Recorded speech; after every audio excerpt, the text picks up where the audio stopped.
Hello, I am Professor Kadse JJ from Late Pushpa Patil Arts and Science College, Risod, Washim, and this is the 11th lecture for BSc second year student on DNA replication. And today we are going to discuss a very important topic, that is DNA replication and types of replication.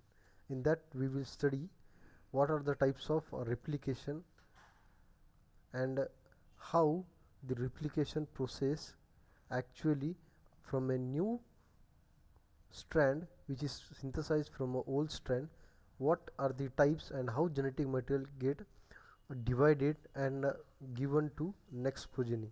So let's begin, and after that we will also see a very important topic, that is Michelson and Stark's experiment, which shows whether the genetic material is only DNA or a RNA. So let's begin with a very important experiment, that is Michelson and Stark experiment about the DNA as a genetic material. So we are talking about the DNA replication. तर DNA काय डिऑक्सिरायबोज nucleic acid हे सर्वांना माहीतच आहे, आणि याला शोधणारं कोण होतं की वॅटसन अँड क्रिक हे होतं. पण ते DNA चा शोध लागला 1953मध्ये. पण जर आपण विचार केला 1953च्या पण अगोदर खूप सारे एक्सपेरिमेंट झालेले आहेत. तर ते एक्सपेरिमेंट हे सांगत नव्हते की DNA as a genetic material आहे आणि तो सेल व सेलच्या फंक्शन्सला कार्य करतो आणि सेललाच तो रेग्युलेट करतो. पण त्याच्या अगोदर पण असे काही एक्सपेरिमेंट्स आहेत जे की सांगायचे की एनिथिंग द फॅक्टर, कुठला तरी घटक जे की सेलला कंट्रोल करत आहे, तर त्याला अननोन फॅक्टर कोणी काय म्हणायचं, कोणी त्याला ट्रान्सफॉर्मिंग फॅक्टर्स पण असे म्हणलेलं आहे. तर त्यानंतर आपल्या सर्वांना माहिती आहे George Gregor Mendel, who is also known as the father of genetics. तर त्यांचं असं म्हणणं होतं की something was there which is to be transferred from one progeny to another progeny. ठीक आहे, तर त्याला ट्रान्सफॉर्मिंग फॅक्टर्स त्यांनी म्हणलेलं आहे. तर त्यावेळेस पण त्यांना हे माहीत नव्हतं की तो transforming factors nothing but A DNA आहे. आणि खूप सारे एक्सपेरिमेंट हे पण सांगायचे की जेनेटिक मटेरियल हे DNA नसून प्रोटीन आहे. पण असं नाही आहे, जेनेटिक मटेरियल हे DNA पण आहे आणि जेनेटिक मटेरियल हे RNA पण आहे. पण mostly in a cellular genetic material हे DNAच असतो. त्यानंतर जे ग्रिफिथ एक्सपेरिमेंट होतं, तर ग्रिफिथ एक्सपेरिमेंट होतं स्ट्रेप्टोकोकस निमोनियावर. आणि स्ट्रेप्टोकोकस निमोनियावर काम करत असताना ग्रिफिथचं असं म्हणणं होतं की कुठला तरी घटक आहे तो एका बॅक्टेरियापासून दुसऱ्या बॅक्टेरियामध्ये जातो आणि तो बॅक्टेरिया तसा तो स्वतःला चेंज करतो. जस्ट फॉर एक्झाम्पल, जर आपल्याला माहीत असेल की वेगवेगळ्या प्रकारचे रेसेस आपल्याला बघायला भेटतात. जर आपण मनुष्यामध्येच बघितलं तर मनुष्यामध्ये वेगळे कलर, हाईट्स हे वेगवेगळे रेसेस आहेत, कोणी गोरं कोणी काळं. ठीक आहे, तर भरपूर फरक आहे. तर या रेसेसमध्ये फरक असण्याचं कारण आहे जेनेटिक इन्फॉर्मेशन, आणि ही जी जेनेटिक इन्फॉर्मेशन आहे ही ट्रान्समिट होत आहे from parent to offspring also. तर पॅरेंट टू ऑफस्प्रिंग होणारी जी इन्फॉर्मेशन आहे त्याला आपण हेरिडिटरी जेनेटिक ट्रान्सफर असे म्हणले जाते.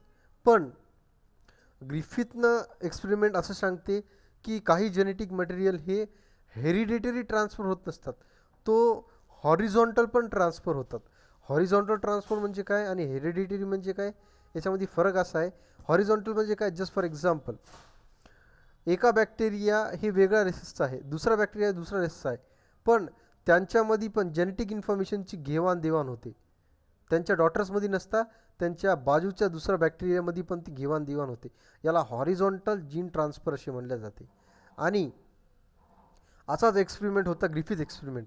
यामध्ये एस स्ट्रेन आणि आर स्ट्रेनचे होते. एस स्ट्रेन हे स्मूथ स्ट्रेन होते जे की पॅथोजेनिक होते आणि त्याच्यामुळं निमोनिया नावाचा आजार हा कॉमनली होत होता. निमोनिया हा पहिलं पण आहे आणि आज पण आहे. आणि हे निमोनियाचे जे मायक्रो ऑर्गॅनिझम्स आहेत, हे मायक्रो ऑर्गॅनिझम्स हे सध्या आपल्या बॉडीवर नॉर्मल फ्लोरा म्हणून पण राहत आहेत. पण पण जो निमोनिया कॉजिंग ऑर्गॅनिझम आहे त्याच्याकडे एक विशिष्ट प्रकारचं जेनेटिक इन्फॉर्मेशन आहे, तो म्हणजे कॅप्सूल बनवण्याची क्षमता. आणि कॅप्सूल बनवण्याची क्षमता ही प्लाझ्मिडमध्ये असती, आणि ही जी प्लाझ्मिड आहे हा प्लाझमिड हे जेनेटिक इन्फॉर्मेशन आहे बॅक्टेरियामधला, आणि तो ट्रान्समिट होतो एका बॅक्टेरियापासून दुसऱ्या बॅक्टेरियाकडे. तर त्यावेळेस डी एन एची शोध लावलं नव्हतं, तर त्यावेळेस ग्रिफिथनं म्हणलं होतं जेनेटिक इन्फॉर्मेशन ही D N A, genetic information ही ट्रान्सफॉर्मिंग प्रिन्सिपल त्याला असं म्हणलं होतं. पण तो डी एन ए होता का नाही याबद्दलची त्यांना माहिती अद्याप नव्हती, कारण वय होतं 1948मध्ये. त्यावेळेस कुठल्याही प्रकारचा डी एन एवर काम झालेलं नव्हतं. डी एन ए नावाचा घटक हेच माहीत नव्हता. त्यानंतर नेक्स्ट ते म्हणजे नेक्स्ट 1944मध्ये, 1928 नंतर 1944मध्ये ग्रिफिथच्या नंतर याच डी एन ए हे जेनेटिक मटेरियल आहे की नाही यावर शोध लावण्यासाठी दुसरे दोन सायंटिस्ट होते, that is Oswald Avery MacLeod and McCarty 1944मध्ये. यांनी पण सेम एक्सपेरिमेंट ग्रिफिथचा कंटिन्यू केला, आणि त्यांचं पण असं म्हणणं होतं की जो पॅथोजेनिक बॅक्टेरिया आहे तो पॅथोजेनिक बॅक्टेरिया यस स्ट्रेन होता, न्यूमोनिया कॉझिंग ऑर्गॅनिझम, आणि त्याच्या अंगावर एक विशिष्ट प्रकारची आवरण होती, आणि हा जी आवरण होती ह्या दुसऱ्या स्ट्रेनमध्ये नाही, त्या स्ट्रेनमध्ये त्याच स्ट्रेनमध्ये आढळण्यात येत होती.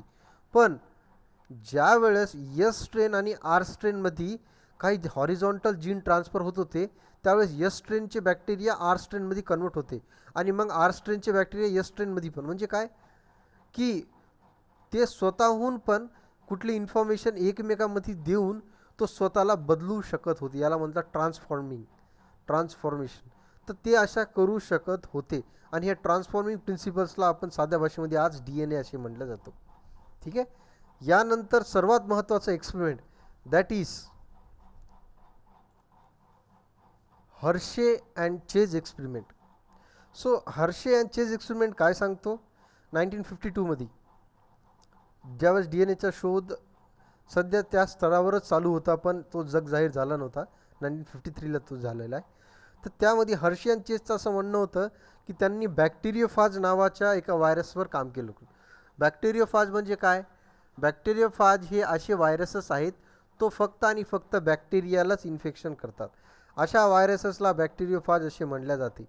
तर बॅक्टेरियोफाजमध्ये दोन घटक आहेत, बघू शकता इथं स्क्रीनवर.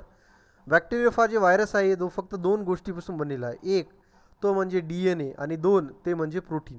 आणि यावरच हर्शे अँड चेज एक्सपेरिमेंट हे सिद्ध करून दाखवतो की डी एन ए हा जेनेटिक मटेरियल आहे, प्रोटीन हा जेनेटिक मटेरियल नाही आहे. तर ह्या एक्सपेरिमेंटमध्ये तुम्ही जर व्यवस्थितपणे बघितलं तर genetic material that is D N A हे आतमध्ये आहे, आणि डी एन एमध्ये वेगवेगळे घटक असतात. त्यामध्ये नायट्रोजनस बेस पेअर्स आणि फॉस्फेट ग्रुप. तर फॉस्फरसला त्यांनी रेडिओ ॲक्टिव्ह केलेलं आहे, आणि हे पूर्ण प्रोटीन आहे. तर प्रोटीनमध्ये काही एलिमेंट्स आहेत जसे की सल्फरला त्यांनी रेडिओ म्हणजे P32 आणि S35 अशा प्रकारे यांनी लेबल केलेलं आहे या बॅक्टेरियोफाजला. ज्यावेळेस हा बॅक्टेरियोफाज एखाद्या सेलला जाऊन बॅक्टेरियल सेलला जाऊन जेव्हा इन्फेक्शन करल, तर इन्फेक्शन केल्यानंतर तुम्ही जर व्यवस्थित बघसाल तर हे स्ट्रक्चर आहे, आणि हे स्ट्रक्चर हे पूर्ण एक गाडी आहे गृहीत धरा, आणि गाडीमधला व्यक्ती म्हणजे की डी एन ए. तर तुम्ही जर कोणाच्या घरी जात असाल तर गाडी बाहेर सोडता आणि व्यक्ती आतमध्ये जाते. त्याच पद्धतीने हे पूर्ण जे प्रोटीन कोट आहे, हे प्रोटीन कोट हे बॅक्टेरियावर अटॅच होते, पण हे पूर्ण जात नाही, त्यामधला फक्त जेनेटिक मटेरियलच आत जाते. आणि नंतर ज्यावेळेस सायंटिस्टनं बघितलं की प्रोटीन हे बाहेरच आहे पण जेनेटिक मटेरियल हे आतमध्ये आहे, आणि आतमध्ये गेल्यानंतर तो रेडिओ ॲक्टिव्ह असल्यामुळे तो चमकतोय. म्हणून हर्शे अँड चेजनं असं सांगितलं की जेनेटिक मटेरियल हे डी एन ए आहे आणि प्रोटीन नाही आहे. अशा पद्धतीने सिद्ध केलेलं आहे हर्शे अँड चेज एक्सपेरिमेंट. पण आज आपला महत्त्वाचा टॉपिक जो होता तो म्हणजे D N A replication types. Sir आपल्या सर्वांना आत्तापर्यंत कसं तरी माहीत पडलं की जेनेटिक इन्फॉर्मेशन ही प्रोटीन नसून डी एन ए आहे. यासाठी आपण एक्सपेरिमेंट्स बघितले, ग्रिफिथ एक्सपेरिमेंट बघितला, एव्हरी मॅक्लॉडी अँड मॅककार्टीचा एक्सपेरिमेंट बघितला, हर्शे अँड चेज एक्सपेरिमेंट बघितला. ठीक आहे. पण डी एन ए रेप्लिकेशनचे टाईप्स आपण आज बघितलेले नाही. तर आपण बघून घेऊ डी एन ए रेप्लिकेशनचे टाईप्स काय असतात. तर डी एन ए रिप्लिकेशन काय आपल्या सर्वांना माहिती आहे. D N A replication nothing but a process where from parental D N A a new template strand और a new strand is develop. म्हणजे काय, एका ओरिजिनल पासून एक दुसरं कॉपी बनवणे त्यालाच रिप्लिकेशन असे म्हणतात. तर ओरिजिनल स्टँडला टेम्पलेट स्टँड किंवा टेम्पलेट डी एन ए म्हणतात, आणि दुसरा जो नवीन बनलेला आहे त्याला डॉटर DNA असे म्हटले जाते. जर तुम्ही या स्क्रीनवर जर व्यवस्थितपणे बघितलं असेल तर प्रत्येक लिव्हिंग एंटिटीजमध्ये जो पॅरेंटल DNA आहे तो ऑफस्प्रिंगमध्ये आढळून येतोय. ठीक आहे, पण हे वेगवेगळ्या प्रकारे येते. जर तुम्ही आता इथं बघत असाल हे 2 रो आहेत, रो 1 रो 2, हे दोघे पण काय येतं पॅरेंटल DNA आहेत. आणि रिप्लिकेशन झाल्यानंतर ह्या 2 पासून हे इथं एक रेड, इथं एक रेड, आणि त्यानंतर हे 2 येलो आहेत. म्हणजे बघा इथं एक ओल्ड स्ट्रँड आणि एक न्यू स्ट्रँड, इथं ओल्ड स्ट्रँड, इथं एक न्यू स्ट्रँड. म्हणजे काय म्हणायचं आहे, एकाच स्ट्रँडपासून 2 स्ट्रँड बनलेत. बघा हे एक स्ट्रँड आहे, एक 2, हे एक स्ट्रँड आणि एक 2. म्हणजे this type of replication known as semi conservative type of replication. Semi conservative म्हणजे काय, अर्धा पहिल्यापासूनच कन्झर्व आहे आणि त्याची अर्धी कॉपी बनलेली आहे. बघा म्हणजे 50% पहिलेचा जो DNA आहे तो, आणि 50% नवीन बनवलेला डॉटरमध्ये. ठीक आहे, म्हणजे बघा देर आर 3 पॉसिबिलिटीज. तर कुठली रेप्लिकेशन हे semi conservative type of replication असू शकते, कन्झर्वेटिव्ह टाईप ऑफ रिप्लिकेशन असू शकते, आणि डिस्पर्सिव्ह टाईप ऑफ रिप्लिकेशन हे असू शकते. या डायग्राममध्ये तुम्हाला बघू शकतो semi conservative type of replication. बघा हे ओरिजिनल DNA आहे आणि रिप्लिकेशन झाल्यानंतर बघा हे जो रेड आहे हा रेड न्यू आहे आणि एक ओल्ड आहे. म्हणजे 50% original, 50% new DNA. This type of replication known as conservative, that is semi conservative type of replication. दुसरं आहे conservative type of replication. Conservative type of रिप्लिकेशनमध्ये काय आहे, हे बघा या इमेजमध्ये तुम्ही जर व्यवस्थित बघसाल तर अर्धा जो DNA आहे तो जशाच तसा एका डॉटरमध्ये जातो आणि दुसरा जो DNA आहे तो कम्प्लिटली न्यू सिंथेसाइज होतो. This type of replication is known as conservative type of replication. म्हणजे बघा ॲज कम्पेअर टू 1A फिगरमध्ये सेमी कन्झर्वेटिव्ह टाईप ऑफ रिप्लिकेशनमध्ये 50% न्यू, 50% ओल्ड, इथं 100% न्यू, 100% ओल्ड. आणि इथं कन्झर्वेटिव्ह टाईप ऑफ रिप्लिकेशन त्यामध्ये काही सांगता येत नाही, त्यामध्ये काहीही सांगता येत नाही. 60-40, 30-70 किंवा 80-20 किंवा 20-80 किंवा 90-10 असलं कुठल्याही प्रकारचं मिळच नाही. अर्धा न्यू अर्धा ओल्ड असा विषयच नाही. ठीक आहे, म्हणजे त्याचा हिशेबच लावू शकत नाही. डिस्पर्सिव्हमध्ये कुठलाही हिस्सा कुठेही जाऊन अटॅच होऊ शकते, ओल्ड न्यूमध्ये, न्यू ओल्डमध्ये, आणि अशाच पद्धतीने डॉटरमध्ये पण तो DNA जात आहे. तर अशा पद्धतीच्या रिप्लिकेशनला डिस्पर्सिव्ह टाईप ऑफ रिप्लिकेशन म्हणलं. म्हणजे replication of DNA is broadly categorize into 3 types, semi conservative, conservative आणि डिस्पर्सिव्ह. तर सेमी कन्झर्वेटिव्हमध्ये 50% ओल्ड, 50% न्यू, कन्झर्वेटिव्हमध्ये 100% ओल्ड, 100% न्यू, आणि डिस्पर्सिव्हमध्ये there is a no proper ratio. तर अशा पद्धतीने रिप्लिकेशन ऑफ DNAचे टाईप्स आपण आज बघितलेले आहेत. जर तुम्ही आता मिजल्सन अँड स्टार्क एक्सपेरिमेंट तुम्ही जर बघत आहेत तर त्यामध्ये मिजल्सन अँड स्टार्क एक्सपेरिमेंट हे सेमी कन्झर्वेटिव्ह टाईप ऑफ रिप्लिकेशनला सिद्ध करून दाखवतो. तर त्यामध्ये तुम्ही जर व्यवस्थितपणे बघितलं तर तुम्ही इथं बघणार की सेमी कन्झर्वेटिव्ह टाईप ऑफ रिप्लिकेशनमध्ये काय होते, नेमकं यामध्ये सेमी कन्झर्वेटिव्ह टाईप ऑफ रिप्लिकेशनमध्ये यामध्ये सिद्ध करण्यासाठी जे सायंटिस्ट आहेत त्या सायंटिस्टनं असं शोधून काढलं की जो DNA आहे तो DNA ॲक्च्युअली काही पार्ट हे पॅरेंटल असतो आणि काही पार्ट हा न्यूली सिंथेसाइज होतो. आणि याला सिद्ध करण्यासाठी वेगवेगळे एक्सपेरिमेंट्स केलेत. त्यामधला हा जो मिजल्स अँड स्टार्क एक्सपेरिमेंट हे आपल्याला चांगल्या पद्धतीने सांगू शकतो की जो DNA रेप्लिकेशन आहे तो semi conservative type of replication आहे, जो तो आता पद्धतीने पण रिप्लिकेशन करू शकतो. तर त्यामध्ये काय आहे, काही न्यू स्ट्रँड आणि काही ओल्ड स्ट्रँड हे पण आपल्याला ते बघू शकतो. त्यासाठी मग त्यांनी सर्वप्रथम काय केलं, DNAचे घटक आपल्या सर्वांना माहीत आहे. DNA मध्ये काय असते, त्याच्यामध्ये असते तर DNA मध्ये असते bases, nitrogenous base pair, that is nitrogenous bases, sugar आणि फॉस्फेट ग्रुप. तर त्यामध्ये बेस पेअर कोणकोणते आहेत, बेसस ॲडिनिन, थायमिन, सायटोसिन आणि ग्वायनाइन. ठीक आहे, तर यामधले जे थायमिन आहे तर या थायमिनमध्ये जो नायट्रोजन आहे त्याला रेडिओ ॲक्टिव्ह केलं गेलेलं आहे. ठीक आहे, तो हा आहे इथे थायमिन बेस, आणि ह्या थायमिन बेसच्या नायट्रोजन कंपाऊंडला रेडिओ ॲक्टिव्ह करून घेतलेला आहे N15 and 14. तर बघूच आता आपले, आणि तो रेडिओ ॲक्टिव्ह करून त्यांनी काय केलं, असे काही कंपोनंट जसं की अमोनियम क्लोराईडचा वापर करून त्यांनी N15 हा सोल्युशनमध्ये कोलाई आपला जो बॅक्टेरिया आहे त्या कोलायला त्याच्यामध्ये ग्रो केलं. तर तुम्ही या डायग्राममध्ये बघत असाल तर हे आहे ammonium chloride, that is heavy metal, आणि त्यामध्ये हा बॅक्टेरिया कोलाई ग्रो केलेला आहे. ठीक आहे, आणि मग त्याचा जो थायमिन बेस पेअर आहे, जो थायमिन आहे तो थायमिन हा N15 रेडिओ ॲक्टिव्ह झाला आणि तो हेवी बेस पेअर झाला, आणि N14 हे लाईट बेस पेअर आहे. मग आपण गृहीत धरू की N15 हा जो बेस आहे DNA मधला तो ब्ल्यू कलरचा बँड दाखवला, तो हेवी आहे,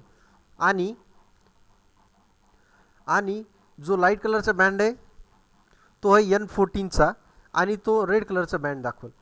ठीक आहे, आणि अशा पद्धतीने हे जे बॅक्टेरिया आहेत ह्या बॅक्टेरियाला स्पेसिफिकली रेडिओ ॲक्टिव्ह नायट्रोजनस कंपाऊंडवर त्यांनी ग्रो केलं. हा आहे मिजलचा स्टार्क एक्सपेरिमेंटमधला एक्सपेरिमेंट. असं का केलं, कारण त्यांना हे प्रूव्ह करायचं होतं whether the DNA replication can be a semi conservative or not. तर आपण कसं ओळखणार की अर्धं जे बॅक्टेरिया आहे, बॅक्टेरियाचा जो DNA आहे तो अर्धा DNA पॅरेंटल आहे आणि अर्धा DNA हा न्यूली सिंथेसाइज केला. तर त्यासाठी मग पॅरेंटल DNAलाच आपल्याला काय करायचं आहे, रेडिओ ॲक्टिव्ह करायचं आहे. तर त्यासाठी मग हे असे आयसोटोपचा वापर केला. त्यामध्ये त्यांनी अशा पद्धतीने हेवी मेटल्स आणि हेवी आयसोटोपचा वापर करून DNAला रेडिओ ॲक्टिव्ह केलेला आहे. आणि हे कंटिन्युअसली त्यांनी काय केलं, खूप सारे जनरेशनपर्यंत त्यांनी तो बॅक्टेरियाला त्याच मीडियामध्ये ग्रो केलं गेलं. म्हणजे आता 100% जेनेटिक इन्फॉर्मेशन जे N15चे आहे ते N15चंच राहील, आणि N14चं आहे ते N14चंच राहील. म्हणजे हा बॅक्टेरियामध्ये हा रेड कलरचाच थायमिनचा दॅट इज लाईटचा बेस पेअर राहील, आणि हा N15चा ब्ल्यू कलरचाच हेवी बेस पेअर राहील. ठीक आहे, बघा अशा पद्धतीने हे इमेजमध्ये दिसते. हा लाईट आहे आणि हा हेवी आहे, हे N14, हे N15. अशा पद्धतीने हा ॲक्च्युअली होत असतं. कुठे, हे या पोझिशनला बघा, N14 N15 इथं, आणि त्यामुळं हा रेडिओ ॲक्टिव्ह झालेला आहे.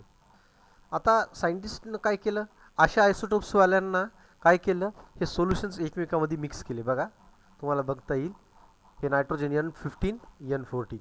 ठीक आहे, आता अशा सोल्युशन्स मिसल्सन स्टार्क एक्सपेरिमेंटमध्ये त्यांनी काय केले, तर त्यांनी हे सोल्युशन्स त्याच्यामधून बाहेर काढले आणि त्यामध्ये त्या DNAला प्रोसेस केली, आणि त्यांच्यामधले जे DNA आहे तो DNAला आयसोलेट केले आणि सेंट्रिफ्यूज केले. बघा तुम्ही त्यांनी कसं केलेलं आहे ही, बघा स्पेशल वेगवेगळ्या ट्यूब्समध्ये, आणि नंतर त्यांनी मिक्स केलं. मिक्स केल्यानंतर त्यांनी CaCl दॅट इज CCl क्लोराईडमध्ये टाकून त्यांनी 1.71 डेन्सिटीवर जे की DNAची आहे त्याच डेन्सिटीवर ते भेटले, आणि ज्यावेळेस तो सेंट्रिफ्यूज करतील, सेंट्रिफ्यूज केल्यानंतर त्यांना वेगवेगळे 2 बँड्स भेटलेले आहेत. बघू शकता आता सेंट्रिफ्यूज मशीन, ते पण किती 14,000 RPMला 20 घंट्यापर्यंत हे कंटिन्युअसली सेंट्रिफ्यूज केल्या गेलेलं आहे. आणि अशा पद्धतीने एक लाईट चेन आणि एक हेवी चेन भेटलेली आहे. ठीक आहे, लाईट चेन ही N14ची, हेवी चेन ही N15ची.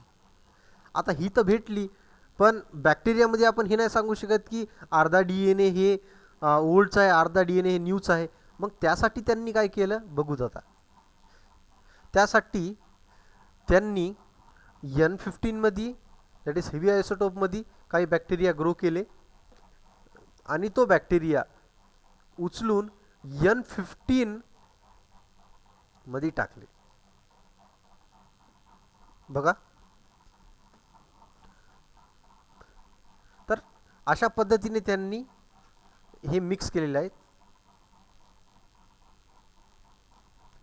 तर यामध्ये तुम्ही बघू शकता, पहिले ह्या मीडियामध्ये त्यांनी ग्रो केले ब्ल्यूमध्ये, नंतर रेडमध्ये, आणि नंतर मग त्यांनी जनरेशन बाय जनरेशन त्यांनी काय बघायला सुरुवात केली, जेनेटिक इन्फॉर्मेशन काय असते. तर फर्स्ट जनरेशनला तुम्ही बघसाल, फर्स्ट जनरेशनला तुम्हाला काय भेटेल, बघा फर्स्ट जनरेशनला तुम्हाला काहीही भेटणार नाही, 0. सेकंड जनरेशनला तुम्ही जर बघसाल तर त्यामध्ये फर्स्ट तुम्हाला 50% लाईट 50% हेवी हे कंटिन्युअसली तुम्हाला बघायला भेटेल. आणि याला बघण्यासाठी तुम्हाला हाय सेंट्रीफ्यूज मशीनचा वापर केला गेलेला आहे. आणि जनरेशन वाईज जनरेशन जे रिझल्ट्स तुम्हाला भेटतील तर ते काय भेटतील, 0 जनरेशनमध्ये 100%, फर्स्ट जनरेशनमध्ये 100% लाईट 100% लाईट 100% हेवी, सेकंड जनरेशनमध्ये 50% लाईट 50% हेवी, थर्ड जनरेशनमध्ये 75% हेवी 25% लाईट, आणि फोर्थ जनरेशनमध्ये 88% हेवी आणि 12% लाईट. आणि अशा पद्धतीने हा आपल्याला मिजल्स आणि स्टार्क्स हे प्रूफ करून दाखवतो की जनरेशन वाईज जनरेशन हे सेमी कन्झर्वेटिव्ह टाईप ऑफ रेप्लिकेशनमध्ये काही ओल्ड काही न्यू हे का बरं, हे जे आकडे आहेत ते का कमी झालेले आहेत, कारण जो न्यूली सिंथेसाइज जो DNA आहे, हो न्यूली सिंथेसाइज DNAमध्ये जो थायमिन बेस आहे तो थायमिन बेस आपण जे दुसऱ्या बॅक्टेरियावर त्या दुसऱ्या मीडियावर ग्रो केला तर त्यामध्ये हा रेडिओ ॲक्टिव्ह नव्हता. आणि त्यामुळंच या रेशो जनरेशन वाईज जनरेशन हे कमी होत आहे. आणि अशा पद्धतीने मिजल्सन अँड स्टार्कनं आपल्याला सिद्ध करून दाखवलं की जेनेटिक इन्फॉर्मेशन ही semi conservative type of replication ही असू शकते. थँक्यू.